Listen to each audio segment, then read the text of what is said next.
আজ অবধি কোথাও ঘুরতে যাব আর সেটা একদম টাইমে যাব বা টাইমের আগে যাব, সেটা আমার দ্বারা কখনোই হয়ে ওঠেনি। আর টুকু হওয়ার পর সেটা একদমই হয় না। সো হ্যালো এভরিওয়ান, কেমন আছো সবাই? আশা করি সবাই খুব ভালো আছো। আজকের ব্লগটা একটু ইন্টারেস্টিং হতে চলেছে আর অন্যরকম। বরাবরই আমি যখন কোথাও বেরোই সাজগোজ করতে করতে একটু লেট হয়ে যায়। হয়তো তেমন কিছু না সাজলেও এই কাজ সেই কাজ করতে করতে অনেকটা লেট হয়ে যায়। আর এখন ডুগ্গুকে নিয়ে ওকে রেডি করা, খাওয়ানো, ওর জিনিসপত্র গোছানো সবটা করতে করতে বেশ লেট হয়ে যায়। তো আজ ছিল একটা নিমন্ত্রণ, যাওয়ার কথা ছিল একদম সকাল সকাল, কিন্তু সকাল থেকে বৃষ্টি বৃষ্টি কমতেই ভাবলাম রেডি হব, ওকে রেডি করব, এই করতে করতে প্রায় সকাল গড়িয়ে দুপুর হয়ে গেল। এখন বাজে ওই 1:30টার মতো। আর আমরা চলে এসেছি চুঁচুড়ায়, আর আমাদের নিমন্ত্রণটা হলো চুঁচুড়াতে। অনেক বছর বাদে চুঁচুড়ায় নামা, সেই চেনা জায়গাটা দেখা।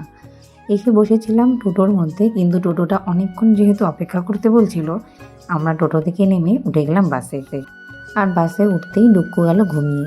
যাই হোক, বাস থেকে নামতেই আবার ওর ঘুমও ভেঙে গেল। তো এখন আমরা যাচ্ছি ওদের বাড়িতে, যেখানে নিমন্ত্রণ। কোথায় যাচ্ছি সেটা তো তোমরা পরেই দেখতে পাবে। আর আজকে পরেছি মায়ের একটা সুন্দর টুকটুকে লাল শাড়ি, লাল নয় এটা ঠিক মেরুন কালার। রাস্তাটা এতটা সুন্দর ফাঁকা, বেশ ভালো লাগছিল। আর ডুক্কুর এখানে হাঁটতেও সুবিধা হচ্ছিল। ও বাবাইয়ের হাত ধরে আমার পিছন পিছন হেঁটে হেঁটে আসছিল। বাড়িতে ডুক্কু সারা বাড়ি ঘুরে বেড়ালেও রাস্তায় বেরিয়ে একদম হাঁটতে চায় না। যাই হোক, নতুন জুতো কেনার পর তো আরও না, আজকে বাবাইয়ের সাথে সাথে একটু হেঁটে হেঁটে আসছিল, মাঝে মাঝে আবার দাঁড়িয়েও পড়ছিল।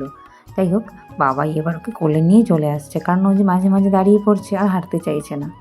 ওদিকে আমি চিনতে পারছি না বলে, মানে সুরজিৎ কোন বাড়িটা বুঝতে পারছিল না বলে দিশাকে ফোন করাতে ও এগিয়ে চলে এলো। আর দিশা এখন চলে গেছে ভাইকে নিতে। দিশাকে যেহেতু একটু চেনে, এই জন্য দিশার কোলে ও প্রায়ই যায়।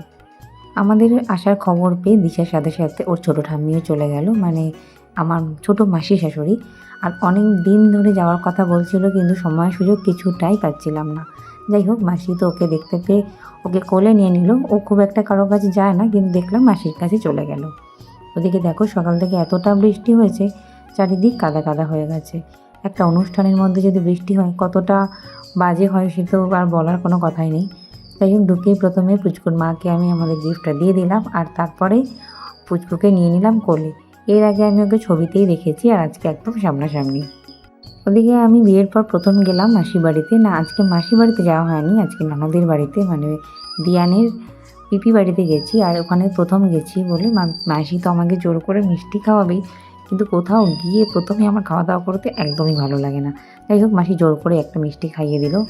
আর তারপরে আমি পুচকুকে নিয়ে চলে এসেছি একটু ফটো তুলতে। আর ও এতটাই শান্ত, ও দেখলাম সবার কোলে চলে যাচ্ছে আর একদমই কান্নাকাটি করছে না। মানে আমি যাওয়ার পর তো ও একদমই কাঁদছিল না, মানে ও সবার কাছেই যাচ্ছিল। যখন খাওয়া দাওয়া করাচ্ছিল তখন একটু তো কান্নাকাটি বাচ্চারা করেই। যাই হোক, এখনও চলে যাচ্ছে ওর মায়ের কাছে।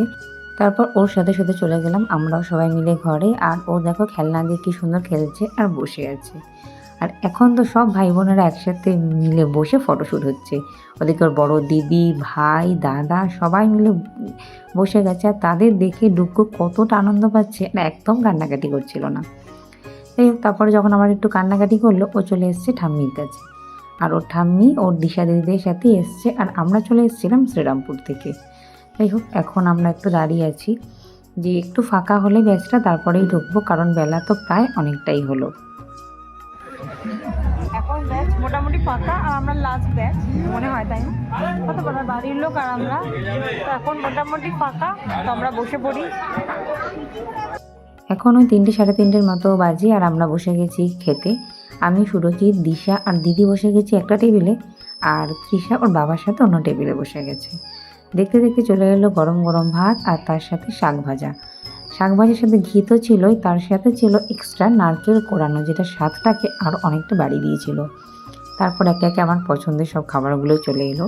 খেতে খেতেই দেখলাম হঠাৎই ডুগ্গু পিপির সাথে চলে এসছে আমার কাছে। ওই যে কান্নাকাটি করছিল, আর পিপি আমার কাছে নিয়ে চলে এসছে। ডুগ্গুকে দেখে তো আমার খাবার স্পিড আরও বাড়িয়ে দিতে হলো, কারণ ওকে আমার গিয়ে নিতে হবে। যাই হোক, শেষ পাতে আইসক্রিম নিতে ভুললাম না। আইসক্রিম নিয়ে আমি চলে এলাম ঘরে। আর ঘরে এসে দেখি সে তো ঘরে নেই, সে পিপির সাথে দাঁড়িয়ে আছে বাথরুমে। না, সে কি করবে, হ্যান্ড শাওয়ার থেকে জলটা পড়ছে সে দেখবে। তোর পিপি তখন থেকে নাকি দাঁড়িয়ে দাঁড়িয়ে জলই দেখিয়ে যাচ্ছে আর ওটাকে আনন্দ পাচ্ছে। ওদিকে ওর বড় পিপা ভেবেছে আমি ওকে খাওয়াবো, তাই জল গরম করার জন্য ইন্ডাকশন রেডি করে দিচ্ছে।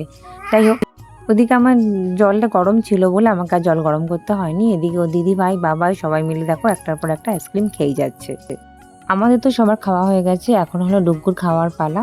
তাই ডুগ্গুকে নিয়ে বসে গেছি খাওয়াতে। আর ও তো এখন একদমই খেতে বসতে চায় না, এক জায়গায় কত কিছু দিয়ে বসাতে হয়। আর ও পেয়ে গেছে ওর পছন্দের হেলমেট, যেটা ও দেখে তাও খানিকক্ষণ বসে থাকে।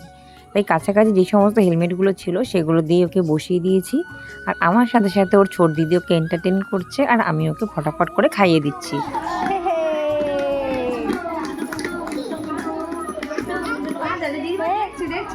হাই হাই করে দাও। হ্যালো। আচ্ছা আমি বাজাবো না। আচ্ছা দিদি ভাই তুমিও বাজাও। সব ভাই বোনদের খাওয়া হয়ে গেছে আর এখন সবাই বসে গেছে একসাথে, বসে সবাই মিলে খেলা করছে। আর ওদিকে ছোট্ট দুটো দেখো ফোনে ব্যস্ত। আর আমাকে একটু ব্যস্ত দেখে সে তো রিল্যাক্সে নিজের মতো করে ফোনই দেখে যাচ্ছিল। যাই হোক, তারপর আমার কথা একটু মনে হতে আমাকে একটু নিজের থেকে আইসক্রিম দিল। অনেক আইসক্রিম যেহেতু ছিল, জামাইবাবুরা অনেকবার বলার পরও আমার যেহেতু ঠান্ডা লাগার একটু ভয় ছিল, আমি আর আলাদা করে আইসক্রিম খাইনি। ওইদিকে ডুগ্গু সারা দুপুর না ঘুমিয়ে ঠাম্মির সাথে বসে বাইরেটা জানলার কাছে বসে আছে। পেট ভরে তো খাওয়া দাওয়া করে নিয়েছি, এরপর একটু হজম না হলে হয়, তাই দিদি দিয়ে দিচ্ছে সবাইকে স্প্রাইট। আর এখন এই ঠান্ডা ঠান্ডা একটু কোল্ড ড্রিঙ্কস খেলে মনটাও শান্তি হবে আর শরীরটাও। আইসক্রিমটা বারণ করলে কোল্ড ড্রিঙ্কসটা কিন্তু বারণ করিনি, ওটা কিন্তু আমি নিয়েছিলাম। ওইদিকে দিদি এখন প্রত্যেককে জনে জনে এখন কোল্ড ড্রিঙ্কস দিচ্ছে। যাই হোক, আর দিশা তো এক ঘুম দিয়েই নিল, ওর নাকি খাওয়া দাওয়ার পর একটু ঘুম না হলে একদমই চলে না। আর এদিকে ডুগ্গু দেখো কোল্ড ড্রিঙ্কসের গ্লাসে করে ও খাচ্ছে একটু জল। ওদিকে সবাই একটু বাইরে গেছে বলে আমিও একটু গেলাম বাইরে, যে সবাই কি করছে দেখি। তারপরে ঘরে এসে দেখি আরেকজন বেশ ফাঁকা জায়গা পেয়ে হাঁটাহাঁটি করছে, দৌড়াচ্ছে। আর ওর বাবাইয়ের হাতে কতগুলো বেলুন, সেটা দেখে তো ভীষণ আনন্দ পাচ্ছে। এবার দেখতে দেখতে অনেকটা সময় হয়ে গেল, আর এখন হলো বাড়ি ফেরার পালা। তাই কিছু বেলুন নিয়ে, মানে 3-4টে বেলুন ডুগ্গুর জন্য নিয়েই আমরা বেরিয়ে পড়লাম। আর ওই যে প্রথমেই বললাম সারাদিন সকাল থেকে এতটাই বৃষ্টি হয়েছে যে অনুষ্ঠানের সামনেটা দেখো, যেখানে অনুষ্ঠানটা হয়েছে সেখানে পুরো কাদা কাদা হয়ে গেছে। যাই হোক, আমাদের কোনো যেতে অসুবিধা হয়নি, এখানে অনেক কিছু পেতে দেওয়া হয়েছিল। আমরা বেরানোর আগেই আমাদের টোটো চলে এসেছিলো, আর আমরা সবাই মিলে একটা টোটোতেই উঠে গেছি। যাই হোক, আমরা অ্যাডজাস্ট করতে সবাই মিলে বসে গেছি, আর ডুগ্গু বসে গেছে মাঝখানে। তাড়াহুড়ো করে স্টেশনে আসতেই দেখলাম 5 মিনিটের মধ্যে ট্রেনের অ্যানাউন্স হয়ে গেল। আর কতটা কি ফাঁকা থাকে দেখে সেই বুঝেই আমরা ট্রেনে উঠবো।